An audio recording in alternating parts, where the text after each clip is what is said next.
Hi everyone, Aaron here for Zollotech, and this is the iPhone 12 mini. I have three iPhone 12 minis here. I have one in black, one in green, and one in blue. And so I wanted to help you decide if you should pick one of these up this year. And the first thing many people ask me is how big is it, or what can I compare it with? So let me move two of these out of the way and show you a size comparison. We'll start with an older phone, the iPhone 4S, and the iPhone 5S next to it to give you a general size idea. Then we'll bring in the iPhone 7. So if you have an iPhone 6, 7, or 8, those are all basically the same size. And then an iPhone XR,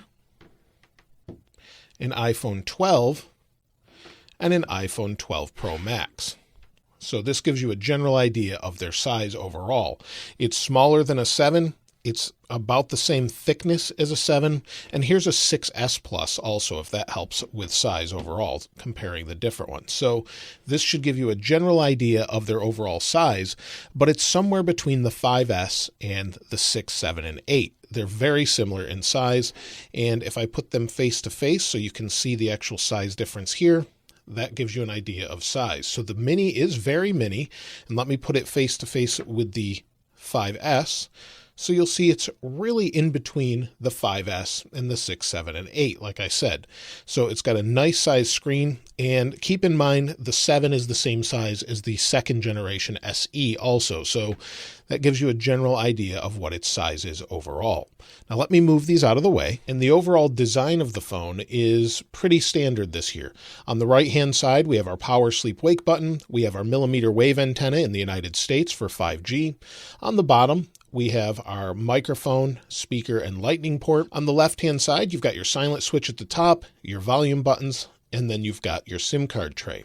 Now this SIM card tray this year is 5G, but it's 5G and an eSIM. You cannot use them concurrently, at least currently. Many people say this is a hardware limitation. Others are hoping for a software fix later on, but you can use one or the other in 5G, but not both at the same time for whatever reason. Now also, you've got glass front and back. So you can see it collects a lot of fingerprints just from me handling the phones during this video already. It's got this many fingerprints on it. So I would definitely maybe get a case from Apple, something like this, which looks really good. This is the sort of tan leather color. We'll put this on the black and it looks great. So it goes along really well with this particular iPhone. And I think for most people, even with a case, this is super small. You can see it in my hands. My hands are huge. And next to a 12 Pro Max, like I said, it's very different in size. And it may be the perfect size for people this year. It's easy to hang on to. You can bridge your fingers across it, no problem for most people. And for those looking for a smaller phone, of course, you're going to appreciate it. Now, like I said, we have glass front and back, and we have Ceramic Shield this year. And Ceramic Shield makes the glass 4 times less likely to break in the event that you drop your phone. Now, the glass is flush to the frame, the aluminum frame of the body, so that helps if you drop it since it's not hitting the edge of the frame, like some of the curved displays we've had in the past with the iPhone 7, for example, where it sticks up a little bit. So you're not going to drop it directly on the glass, so that combined with Ceramic Shield should help you maybe protect this phone a little bit better than we've had in the past.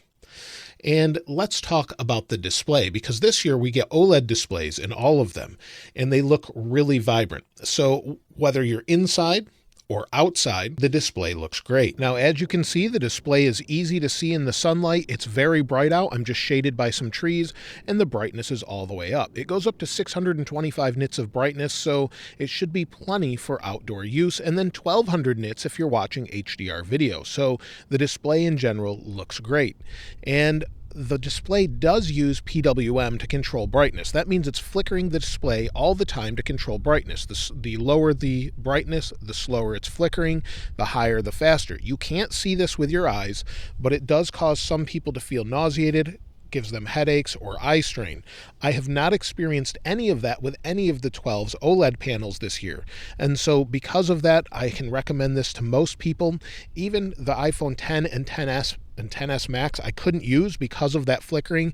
With the iPhone 11 it got better, and I think with the 12 it's not even noticeable at all, even if that bothers you. So hopefully this is a better panel than what we've had in the past, and I don't think you'll have an issue with that.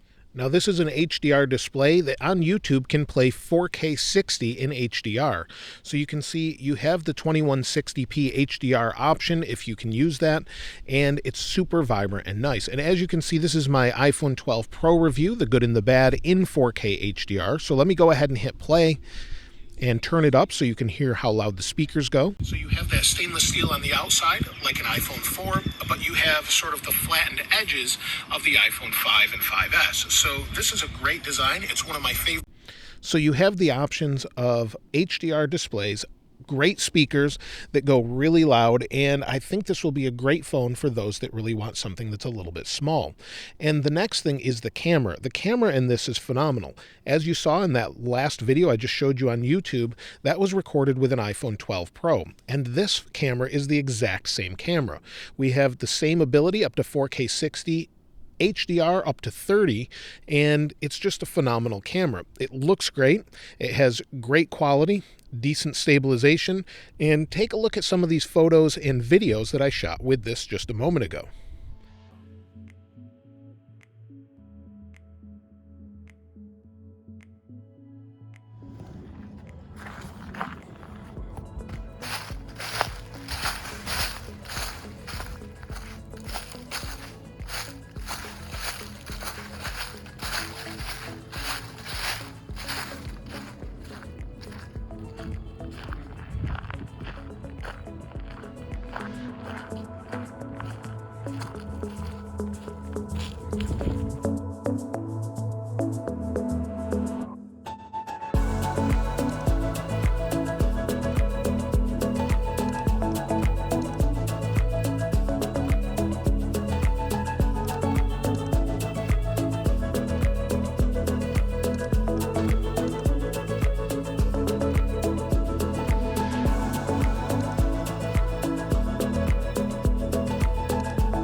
This is the forward-facing camera of the iPhone 12 mini. I'm just hand-holding it on a tripod, and this here, the iPhone 12 mini, 12, 12 Pro, and 12 Pro Max all have the same forward-facing cameras. So you get 4K quality. You can do this in HDR as well, although you wouldn't be able to see it if I use that.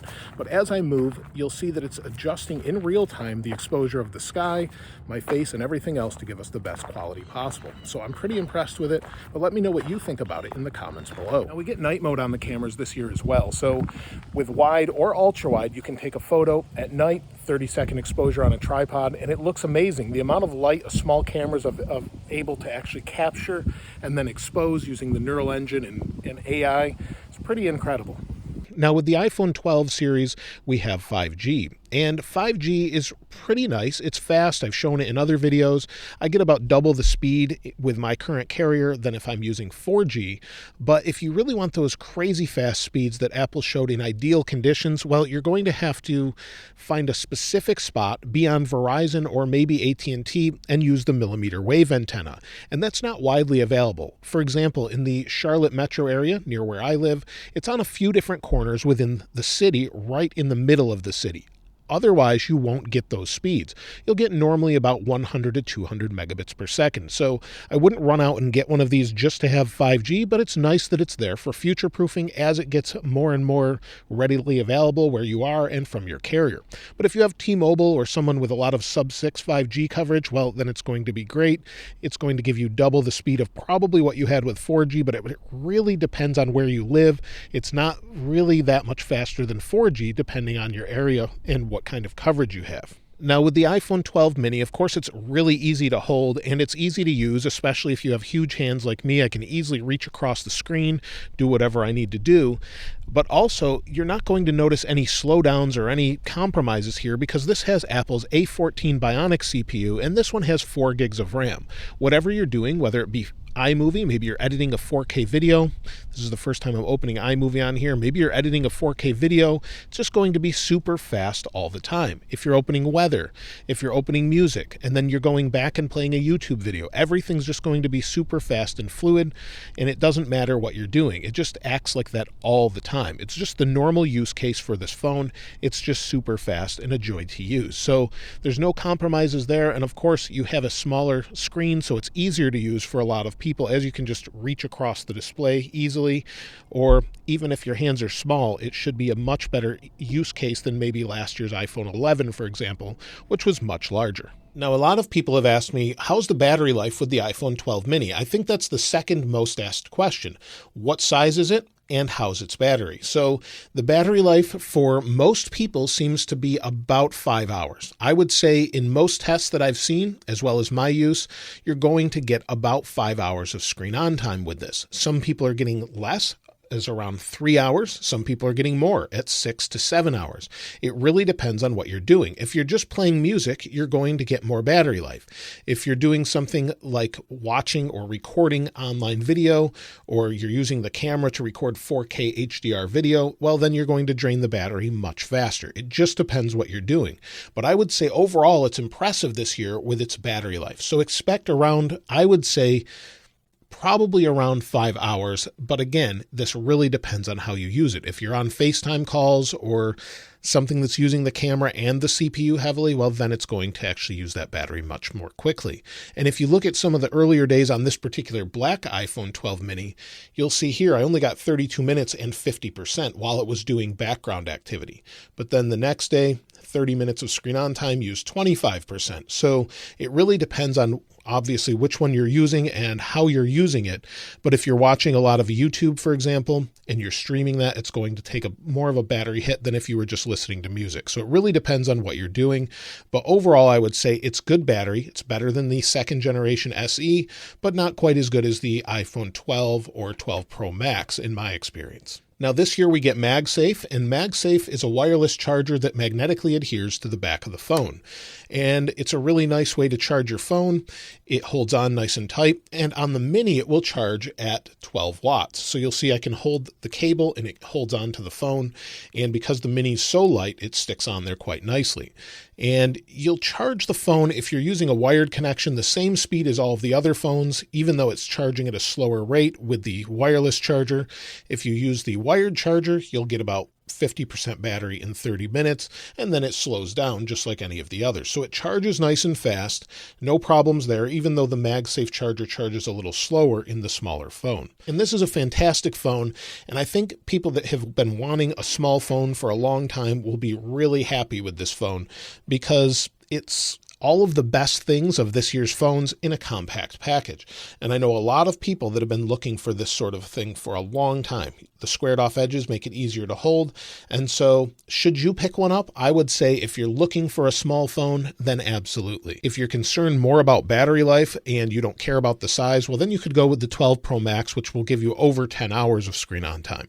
So it really depends on what you want to do and what sort of thing matters most to you. If battery matters most, then maybe a bigger phone would be better for you. But if you need the compact phone with no compromise of camera quality and the night modes and HDR Dolby Video, well, then the Mini is an excellent choice. And given that it's the least expensive and there's a lot of carrier deals, well, then it's easy to recommend, especially if you can get a deal on these.